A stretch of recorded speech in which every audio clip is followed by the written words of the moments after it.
Olá, começa agora mais uma edição do programa Conecta, que leva até você um resumo dos principais acontecimentos aqui do Parlamento Catarinense. Eu sou Thiago Toscani, repórter, jornalista da TVAL, e comigo está o colega e também jornalista Marcelo Espinosa. Olá, lembrando a você que nos assiste que você pode acompanhar ao Conecta ao vivo pelo sinal aberto da Grande Florianópolis ou na região de Blumenau e ainda pelo nosso canal no YouTube. Além disso, o Conecta também é transmitido nas rádios UDESC de Florianópolis, de Joinville e de Lages. Bem, vamos ao nosso primeiro assunto de hoje, que tem a ver com a celebração do Dia Mundial de Conscientização do Transtorno do Espectro Autista, que foi comemorado mundialmente essa semana, no dia 2 de abril. E a Assembleia Legislativa realizou um seminário sobre autismo, que, Marcelo, reuniu mais de 1.000 pessoas no oeste catarinense, né? Foi realizado a pedido da deputada Luciane Carminati, que é presidente da Comissão de Educação da Alesc, e tratou, principalmente durante 2 dias, dessa questão da abordagem do autismo dentro das escolas e também no ambiente familiar. O objetivo foi levar informações, conhecimento, trocar experiências a respeito da questão do transtorno do espectro autista, evento que ocorreu na segunda e na terça-feira lá em Chapecó. A Assembleia Legislativa trabalha de forma recorrente eventos com relação ao autismo e este foi mais um realizado pelo Parlamento Catarinense, dessa vez em Chapecó. São seminários importantes, né, Marcelo, porque visam, entre outras coisas, né, vários debates, a inclusão dessas pessoas cada vez mais na sociedade, né? A Assembleia tem uma atuação constante nessa questão do autismo, inclusive conta com uma frente parlamentar específica para o assunto, além, é claro, das atividades que são desenvolvidas pela Comissão de Educação, pela Comissão de Saúde e ainda pela Comissão de Proteção da Defesa da Pessoa com Deficiência. E é claro, sobre esses seminários de autismo, sobre autismo que aconteceu em Chapecó, a gente conversou com a deputada Luciane Carminati para ver, né, mais detalhes, né, desse trabalho que vem sendo feito pela Alesc, pelas comissões, enfim. Vamos dar uma olhadinha no que ela disse. Esta semana é a semana onde se fala muito, se reflete muito sobre o autismo. E em função disso, da preocupação que as famílias estão tendo com o acolhimento, com as relações de convivência na sociedade como um todo, a preocupação dos profissionais da saúde, da assistência social e principalmente os profissionais da educação, que precisam ter capacitação, formação adequada, precisam ter formação continuada. Esses profissionais precisam ter licenciaturas também que olhem com maior cuidado, carinho e condições para a inclusão. Nós sabemos que quando se trata de autismo é algo que mexe com todo mundo, porque há anos atrás não havia diagnóstico de autismo. Hoje, que bom que a medicina avançou nesse sentido, mas a gente precisa efetivamente dar respostas. E ainda com relação ao autismo, a Escola do Legislativo da Assembleia Legislativa abriu ontem o curso de formação continuada voltada para a técnica da análise de comportamento aplicada, chamada ABA. Essa técnica é voltada especificamente para o atendimento de pessoas com autismo, tanto no ambiente escolar como no ambiente familiar. O objetivo é capacitar professores e pais justamente para aplicarem essa técnica que visa melhorar o desempenho de pessoas com autismo no conhecimento escolar e também no ambiente familiar. O curso foi aberto com a presença do presidente da Assembleia, deputado Mauro de Nadal, e ele vai até o mês de agosto, em formato exclusivamente online, e tem mais de 800 participantes inscritos. Dado o recado, então, Marcelo, a gente continua com o Conecta, falando agora do trabalho das comissões, mais especificamente da Comissão de Turismo e Meio Ambiente da Casa, porque durante uma reunião da comissão essa semana foi aprovado um programa de destinação de carcaças e dejetos de animais mortos. Eu queria que você explicasse aí, Marcelo, exatamente o que é isso. Isso é um problema muito grande na área rural, porque às vezes o animal morre e você precisa dar uma destinação adequada, né? O boi, o cavalo, enfim, porcos morrem e precisam ter uma destinação adequada para não prejudicar o meio ambiente. A Assembleia já tem uma lei de 2015 que trata disso. O objetivo desse projeto que está em tramitação aqui na Casa, que é de autoria do deputado Lunelli, é dar uma destinação mais sustentável do ponto de vista ambiental para essa carcaça, inclusive com aproveitamento disso na forma de biodigestores, para evitar que haja problemas de contaminação do meio ambiente com os restos mortais desses animais. O projeto passou pela Comissão de Turismo e agora segue aqui em análise para dentro da Assembleia.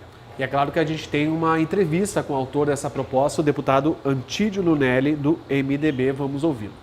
Ele é importantíssimo porque abrange toda a cadeia produtiva, né, do agronegócio, da produção da proteína animal do nosso estado de Santa Catarina.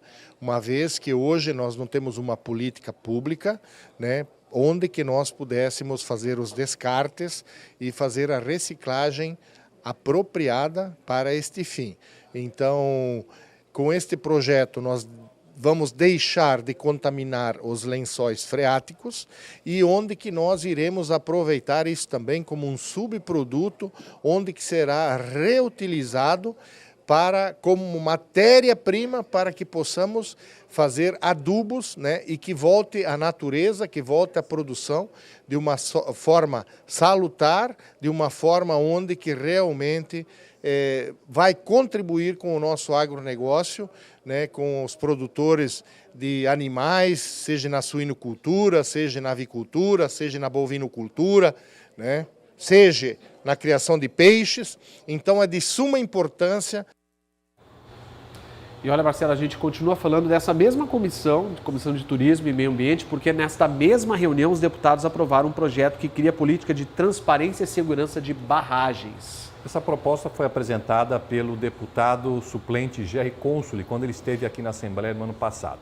Ele cria uma espécie de normativa para fazer com que haja não só transparência nas informações com relação à conservação e à preservação das barragens tão importantes aqui em Santa Catarina para a questão do controle das cheias, em especial na região do Vale do Itajaí, mas também questões relativas à preservação ambiental e também às comunidades vizinhas que podem vir a ser atingidas caso haja algum problema aí com essas barragens. É um projeto que passou pela Comissão de Meio Ambiente e agora já está pronto aí para ser votado em plenário.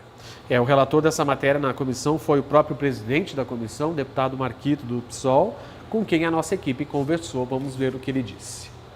É um projeto interessante porque cria mecanismos para a população compreender ao Estado ou as condições, né, de operação das barragens de Santa Catarina, que sempre são polêmicas durante períodos de cheia, e com a constituição desse sistema de monitoramento e também de informações, certamente isso garante a transparência e garante também que as populações do entorno ou possíveis atingidas garantam acesso a esse tipo de informação. Então eu dei um voto favorável, especialmente no que tange a questão ambiental e social, e por isso agora essa matéria tramita nas outras comissões.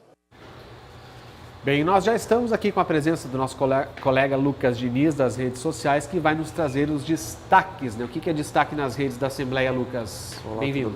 Tudo bem, Thiago? Tudo bem, Marcelo? Olá, vocês que nos acompanham. Então, no nosso quadro Deputado na Rede de hoje, vai ficar com o deputado Napoleão Bernardes. O deputado Napoleão Bernardes fez uma postagem aí nas redes sociais dele, celebrando aí as boas notícias para o ferryboat, especialmente para o pessoal aí que faz a travessia Navegantes Itajaí.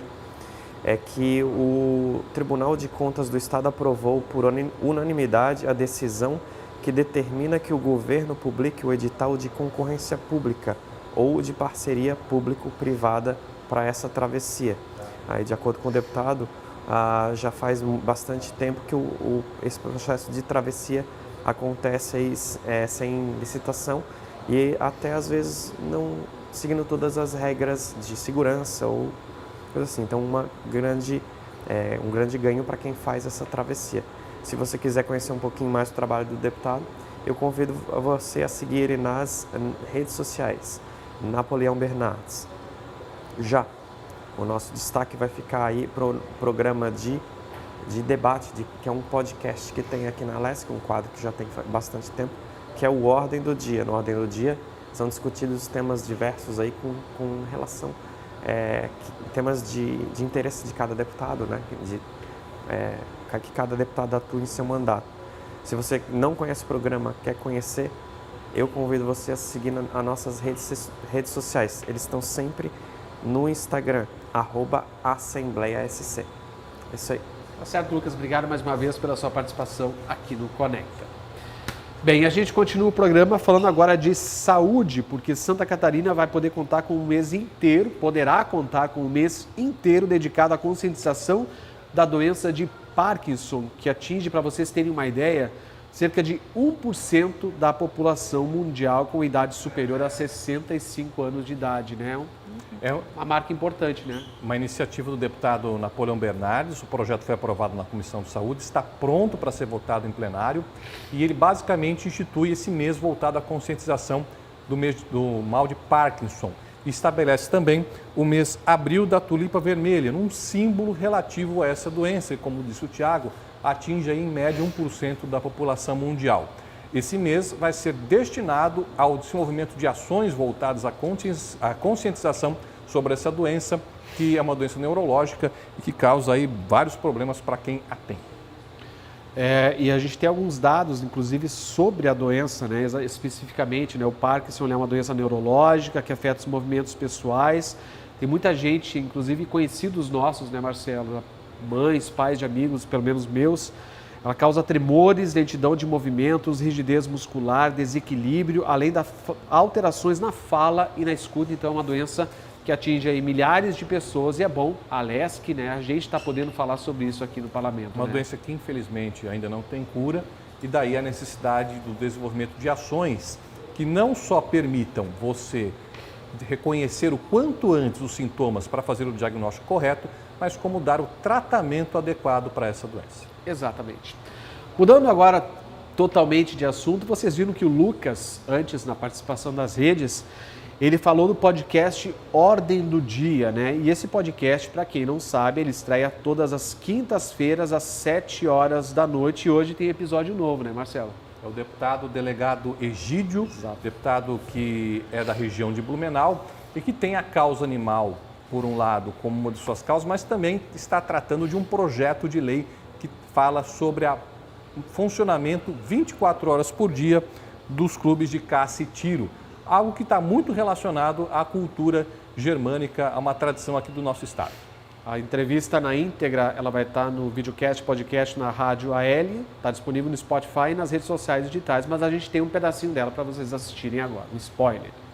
Na minha condição de delegado de polícia e também sou atirador desportivo, nesse sentido recebo as demandas dos colegas, dos atletas, enfim, e principalmente porque o tiro esportivo é uma modalidade inclusive olímpica, que foi a primeira medalha olímpica recebida, conquistada por uma delegação brasileira, foi justamente no tiro esportivo.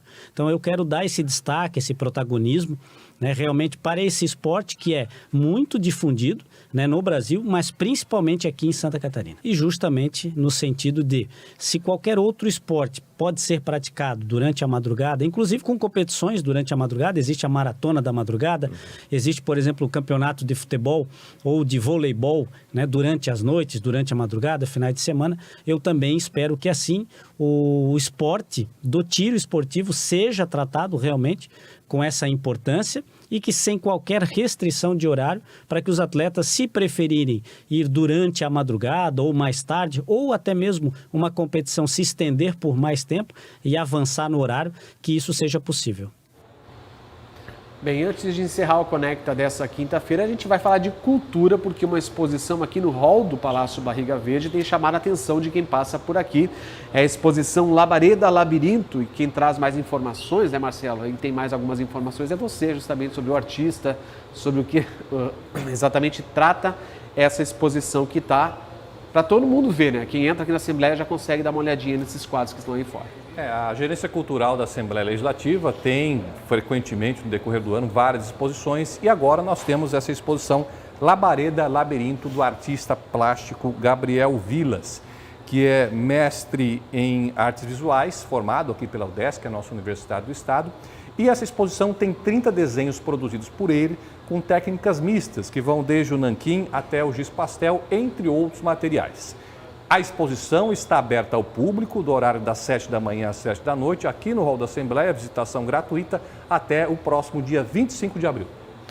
E aqui tem um recadinho, o artista ele convida a população a conhecer os trabalhos que, na definição dele, utilizam o desenho e o corpo como meios para esvaziar o labirinto dos ouvidos e devolver as paisagens percorridas. Vai da interpretação de cada um quando olhar esses quadros, né, Marcelo? Com certeza. É isso aí, cultura aqui na Lesc. E o Conecta dessa quinta-feira fica por aqui, mas você pode acompanhar nossa cobertura completa no site da Agência L, que é o agencial.alesc.sc.gov.br. Daqui a pouquinho começa a nossa sessão ordinária e você pode seguir a Assembleia nas redes sociais através do endereço @AssembleiaSC.